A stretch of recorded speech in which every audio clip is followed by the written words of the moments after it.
all things death and burial, and today I am joined by Samantha from Aura Flights, and we'll be discussing space burials. I was just wondering if you could explain what space burials are. Okay, absolutely. So essentially, we are the parent company is called Sent Into Space, and the sister company Aura Flights. It's Aura Flights that deals with the ashes scattering in space side of the business. However, it's Sent Into Space who facilitates and conducts all of our launches. Essentially, just to give you a little bit of history behind how Aura Flights was founded. Um, our two directors, Dr. Rose and Dr. Baker, founded Sent Into Space around 2011, 2012. They are two PhD students from the University of Sheffield. And they founded their company early on with projects that they were doing, and it snowballed and picked up lots and lots of interest very, very quickly. And as they were moving and progressing through all of their flights and the incredible imagery that they were able to achieve, essentially because they would launch items into space to check the functionality and how that would be affected by the harsh environments within space, while at the same time recording those results. So they were able to get visual proof of any changes or how it was affected. But the imagery that they were able to achieve was so breathtaking and so quite impactful and emotive. They felt that they wanted to use this amazing imagery for something more. And at the time, one of the directors had recently suffered a loss, and he was thinking, wouldn't it be amazing if we could perhaps scatter somebody's ashes in space? So he set his engineers to engineering a vessel whereby we would be able to facilitate this. And it took a few years, lots of testing. But 2 years later, in 2017, Aura Flights was founded and became active. And since then, we've grown from strength to strength. So yeah, it's for us, the vessel that we use is an incredibly complex vessel. It's a very intelligent vessel. It allows us to scatter the full complement of ashes. Of course, we're able to facilitate the scattering of any amount of ashes that our clients or family members wish to provide us. But the wonderful thing about the ashes scattering is we launch the vessel at approximately we release the vessel, and the vessel then will ultimately ascend to altitudes of around 28 to 32 kilometers into the stratosphere. And it's approximately at that altitude that the ashes would ultimately be scattered. So the vessel itself, as I mentioned, it's very intelligent, it's very smart. It knows where it is in space, and the onboard computer systems will then trigger the opening of the doors and the release in a beautiful cascade of the ashes, and then they're just swept up into the arms of the stratospheric winds. From there, they will move, disperse, become disparate. Some of the larger particulates and the more finer particulates will separate and travel. They'll, travel around the globe many, many, many, many times. Ultimately, 6 or 7 months down the line, they may make their way down towards the ground, passing through the weather systems, perhaps nucleating with raindrops and snowflakes, making their way back down towards the ground. The imagery in all of that is, it conjures up all sorts in the mind, not only of family members, but for us as a company. It's this for us is it's a project that we're very, very proud of. And we love meeting our family members. We love meeting the people that we're able to assist and guide, and to be able to offer this wonderful journey for their family members. But most of all, being able to offer space to our clients as an option for, as a death wish for their loved one, for us is it's an amazing feeling. Yeah, I mean, there's a lot more detail that I could go into, but of course I don't want to bore you. It's So not boring at all. It sounds really great. The vessel that you launch the ashes with, what happens to that once it's released the ashes? Of course. So, as you know, we have a very intelligent scatter vessel that is able to read where it is in space. It has onboard all sorts of systems on board: telemetry, power, tracking, camera systems are on board because we record all of our flights. The vessel will be attached to a flight train that is attached to other secondary tracking devices as well as other civil aviation compliance devices. There is a parachute attached, and of course we have our stratospheric balloon, which at the height of the flight train, which we utilize.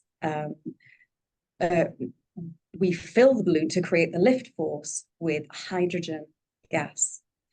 So an interesting little tidbit, like the balloon itself, which is made of very natural, very thin latex. It's non-toxic.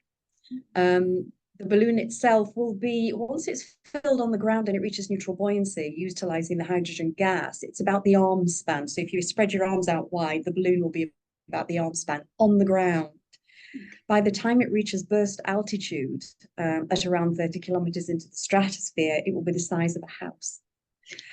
So that usually what happens is the scatter has already happened by that point.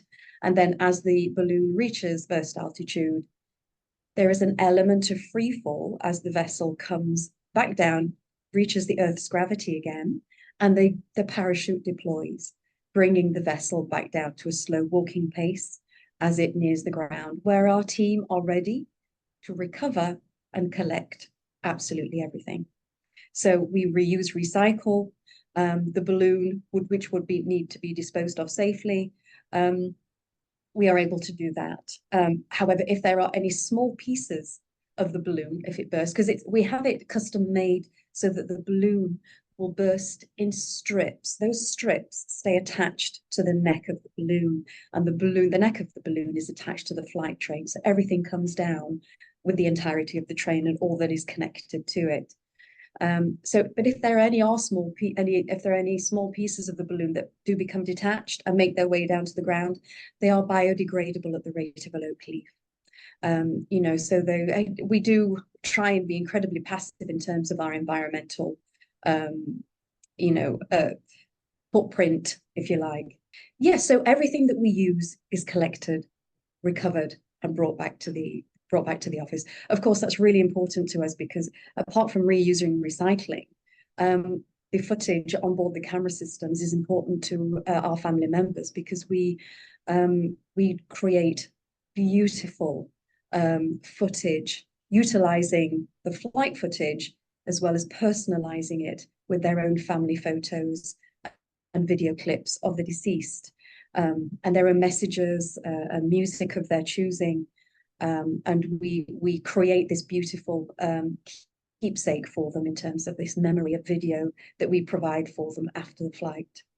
So that is then how the family get to actually view the scattering then, since they That's right. won't be going up to space as well. No. We do get asked that quite regularly. Can you take me? That is certainly not something that we're able to do right now, but the protagonist for us and the most important part for us is that, the family member that is going on their journey, on their breathtaking final journey, achieves their dream and they travel to space. And the imagery behind that and the feeling of calm and the reviews that we get as well from people who use our service who say that just being able to look up into the sky and feel like they can have a conversation with their loved one that has passed, or feeling like having found us has enabled them to finally feel closure, because perhaps they've been holding on to the ashes for a very long time and been unwilling to part with them. But then ultimately they found us, sometimes quite by accident, and have moved forward with the launch and felt this was just what they were looking for. And interestingly, a lot of the people that we talked to, you would automatically assume that perhaps they were fans of space or fans of Star Trek, all the fantasy programs, all that kind of thing. That's not necessarily the case. We speak to people where they just enjoyed to fly, or they enjoyed walking, they enjoyed traveling in general. Sometimes it's literally because people contact us and say, this has got the most spectacular thing, and my loved one was the spectacular, so why not? And it just they seem to connect with our service on that level, which is an absolute pleasure for us. Well, that's really great. Where does the launch actually happen? Yeah, so we have dedicated launch sites throughout the UK. As a company, we launch from all over the world, but we have dedicated launch sites throughout the UK. And that's important for us for a few reasons. First of all, it can get a little bit complex. So tell me if you feel that, oh, hang on, I didn't understand that bit. Just go back again, just go back a step. It's really, really important for us to have control of the launch vessel at any one time. This is really important for us as a company so that we can track and recover and keep a check on the vessels, but also the Civil Aviation Authority, who we work with, and we have approvals for every single one of our flights. And we must be compliant for their needs too. So as a company, we've been able to create some cutting edge platform that allows us to predict the flight path before we even release the vessel into the sky. So how does that help us, and why does that help us? Essentially, by being able to predict the path that the launch vessel will take, we will ultimately know where the landing site will be. And we can predict that to within 100 meters. So that allows us to know before we've even released the vessel. We can do this about 2-3 days before the launch day is due to, before the actual launch day. So this is really important to us because we want to make sure that the launch vessel itself does not land anywhere hazardous. So where might a hazardous location be, for example, in a residential area where it could be hazardous, or perhaps even in a city centre. We certainly don't want that. Perhaps the launch vessel may come down in a body of water. We don't want that either. We want the vessel back. We want the footage from the flight. We don't want it to go into a body of water. So these predictions allow us to see these before we've even begun the flight. So our launch team can run these predictions, which they're running many, many, many, many times during the day, working up towards a scheduled launch to see, okay, yeah, we're good to launch, or don't like the look of that flight path. It looks like it's very close to the sea. Let's push for another day. So the launch vessel itself is perfectly safe because of this amazing software that we have. Yeah, so it's incredibly complex. There are lots of touch points, but we've got it down to an art. We've been doing this for a very, very long time. But working with the stratospheric weather as a partner, as you can imagine, it's a volatile little friend, but we're used to working with it. And yeah, we're able to move our launchers so that everything works beautifully. And we get that beautiful, sharp, crisp imagery that we're able to achieve from the altitudes that the vessels do reach, which are really quite breathtaking and stunning. Well, that's all really great, especially since we do always see a lot of space traveling things go wrong. It is good to know. Then also, you guys actually offer this, I saw on your website, at a pretty great price. How are you guys able to keep it so reasonably priced, considering you are taking ashes to space? That's right. We do everything we can to try and keep our price increases to a minimum, and absorbing as much of the cost as we can. with the way that our launches work and the way that they are scheduled, and using the launch sites that we do, this allows us to try and keep the costs to a minimum. And we do our absolute best. We do our absolute best.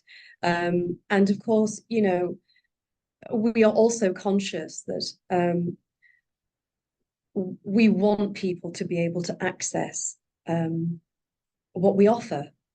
And you know, the price point for us is very, very important. We understand it is up there perhaps in one of the more higher priced luxury items. We do also offer, I think you've probably seen, if you've seen the website, we do offer another option, which is a more entry-level option priced at £495, where instead of having the scatter, we will take a ceremonial portion of ash in a small vial.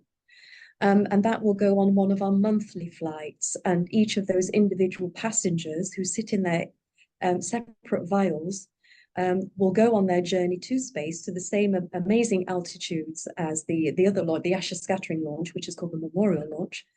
But then the ashes come back down to the ground, are recovered, and they're transferred into a beautiful stainless steel miniature urn and returned to the client with their loved one having been on their journey to space.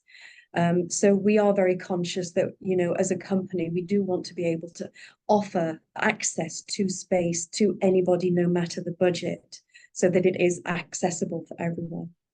But yes, we do our best to try and keep the prices as low as we can. That's really cool. Do you know how, since there isn't any gravestone or site to visit after this, do you know how families are able to still feel connected to the loved one? I think it's, as I mentioned earlier, many people, as you know, as we know, our offering and what we offer is not for everyone. You know, people's needs when they're grieving are very, very different. So, and when people connect with what we do, they connect at a very, very emotive level. It's absolutely what they were looking for. And they feel that it's the best send-off for their loved one. That means that they want to be able to look up into the sky and talk with their loved one and see them, so they can connect with them again that way. You know, they also have the video footage that is personalized, which allows them to not only see their journey, see their flight, but also see, you know, the memories of their family together with that loved one, and the messages that are included, along with their favorite music. And we also provide for them as well a more tangible keepsake, because we do allow, of course, this is not an ask, it's not obligatory, that family members can choose a portrait photo, which we will attach to the exterior of the launch vessel, so we're able to personalize the launch vessel itself. And that's just another way that will be visual in the camera for the flight. Now, that picture, when it comes back down to the ground along with the vessel, we will use that picture, frame it, and send it back to the client as an additional keepsake for the client, having been to space. So there are, you know, and that's a very tangible reminder of the journey that their loved one has taken.